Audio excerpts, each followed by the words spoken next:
Hello friends, welcome back to Nisha cooking channel. ಇವತ್ತಿನ ವಿಡಿಯೋದಲ್ಲಿ ಮದುವೆ ಮನೆಯಲ್ಲಿ ಸಿಗುವಂತಹ ಮದುವೆ ಶೈಲಿಯ ಶಾವಿಗೆ ಪಾಯಸನ ಮಾಡೋದನ್ನ ತೋರಿಸ್ತಾ ಇದ್ದೀನಿ. ಇದನ್ನು ಮಾಡೋದು ತುಂಬಾ ಸುಲಭ, ಹಾಗೆ ತುಂಬ ರುಚಿಯಾಗಿ ಕೂಡ ಇರುತ್ತೆ. ಇವಾಗ ಒಂದು ಪಾತ್ರೆಗೆ ಒಂದು 3 ಟೇಬಲ್ ಸ್ಪೂನಷ್ಟು ಆಯಿಲ್ನ ಹಾಕ್ತಾ ಇದ್ದೀನಿ. ಆಯಿಲ್ ಬಿಸಿಯಾದ ನಂತರ ಇದಕ್ಕೆ ಸ್ವಲ್ಪ ದ್ರಾಕ್ಷಿ, ಸ್ವಲ್ಪ ಗೋಡಂಬಿನ ಸೇರಿಸ್ಬಿಟ್ಟು ಇದನ್ನು ಚೆನ್ನಾಗಿ ಒಂದು ನಿಮಿಷದವರೆಗೂ ಫ್ರೈ ಮಾಡ್ಕೊಳ್ಬೇಕಾಗತ್ತೆ. ಸಿಮ್ಮಲ್ಲೇ ಇಟ್ಕೊಂಡು ಫ್ರೈ ಮಾಡ್ಕೊಳ್ಳಿ.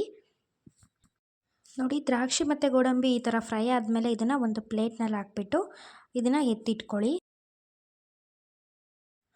ನೋಡಿ, ಇವಾಗ ಅದೇ ಪಾತ್ರೆಗೆ 1 ಕಪ್ನಷ್ಟು ಶಾವಿಗೆನ ಹಾಕ್ತಾಯಿದ್ದೀನಿ. ಶಾವಿಗೆನ ಒಂದು 5 ನಿಮಿಷದವರೆಗೂ ಫ್ರೈ ಮಾಡ್ಕೊಳ್ಬೇಕು, ಅಂದರೆ ಕಲರ್ ಚೇಂಜ್ ಆಗೋವರೆಗೂ ಫ್ರೈ ಮಾಡ್ಕೊಳ್ಬೇಕು.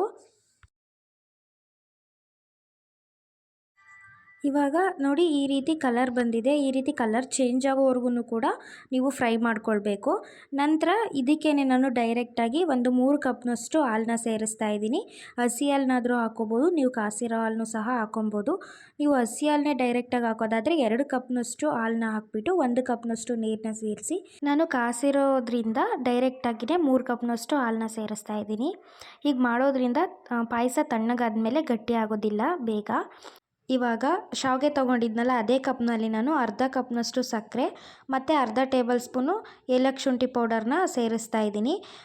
ಸೇರಿಸ್ಬಿಟ್ಟು ಚೆನ್ನಾಗಿ ಮಿಕ್ಸ್ ಮಾಡ್ಕೊಳ್ಳಿ. ಏಲಕ್ಕಿ ಶುಂಠಿ ಪೌಡರ್ನ ಯಾಕೆ ಈಗಲೇ ಹಾಕ್ತಾಯಿದ್ದೀನಿ ಅಂದರೆ ಇದು ಶಾವಿಗೆಗೆ ಚೆನ್ನಾಗಿ ಮಿಕ್ಸ್ ಆಗಿ ಫ್ಲೇವರ್ ಚೆನ್ನಾಗಿ ಬರುತ್ತೆ ಅಂದ್ಬಿಟ್ಟು ನಾನು ಈಗ ಹಾಕ್ತಾಯಿದ್ದೀನಿ. ಇದನ್ನು ಸುಮಾರು ಒಂದು 5 ನಿಮಿಷ ಚೆನ್ನಾಗಿ ಈ ರೀತಿಯಾಗಿ ಕುದಿಸ್ಕೊಬೇಕು. ನೋಡ್ತಾ ಇರ್ಬೋದು ನೀವು, ಇವಾಗ ಹಾಲು ಕೂಡ ಗಟ್ಟಿ ಆಗ್ತಾ ಬರ್ತಾ ಇದೆ. ಕನ್ಸಿಸ್ಟೆನ್ಸಿ ಕೂಡ ತುಂಬಾ ಚೆನ್ನಾಗಿ ಬಂದಿದೆ. ನೋಡಿ, ಮದುವೆ ಮನೆಯಲ್ಲಿ ಬಡಿಸೋ ಥರನೇ ಇದೆ ಶಾವಿಗೆ ಪಾಯಸ ಕನ್ಸಿಸ್ಟೆನ್ಸಿ. ನೋಡಿ, ಈ ರೀತಿಯಾಗಿ ಶಾವಿಗೆ ಮುಟ್ಟು ನೋಡಿದಾಗ ಈ ರೀತಿಯಾಗಿ ಕಟ್ ಆಗಬೇಕು ಸಾಫ್ಟಾಗಿ. ಇವಾಗ ಸ್ಟವ್ನ ಆಫ್ ಮಾಡಿಬಿಟ್ಟು ಫ್ರೈ ಮಾಡ್ಕೊಂಡಿರೋ ಅಂತಹ ಡ್ರೈ ಫ್ರೂಟ್ಸ್ನ ಸೇರಿಸಿ ಒಂದು ಸಲ ಮಿಕ್ಸ್ ಮಾಡಿಕೊಂಡ್ರೆ ಮದುವೆ ಮನೆ ಶೈಲಿಯ ಶಾವಿಗೆ ಪಾಯಸ ರೆಡಿಯಾಗಿರುತ್ತೆ.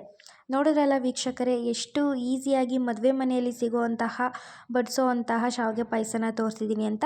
ಈ ರೆಸಿಪಿ ನಿಮಗೆ ಖಂಡಿತ ಇಷ್ಟ ಆಗಿರುತ್ತೆ ಅಂದ್ಕೊಂಡಿರ್ತೀನಿ. ನೀವು ಮನೇಲಿ ಟ್ರೈ ಮಾಡಿ, ತುಂಬಾ ಚೆನ್ನಾಗಿರುತ್ತೆ. ಹಾಗೆ ಹೇಗಿತ್ತು ಅಂತ ನನಗೆ ಕಮೆಂಟ್ ಮಾಡಿ. ಹಾಗೆ ಈ ವಿಡಿಯೋ ನಿಮಗೆ ಇಷ್ಟ ಆಗಿದರೆ ನಿಮ್ಮ ಫ್ಯಾಮಿಲಿ, ಫ್ರೆಂಡ್ಸ್ ಎಲ್ರಿಗೂ ಶೇರ್ ಮಾಡಿ.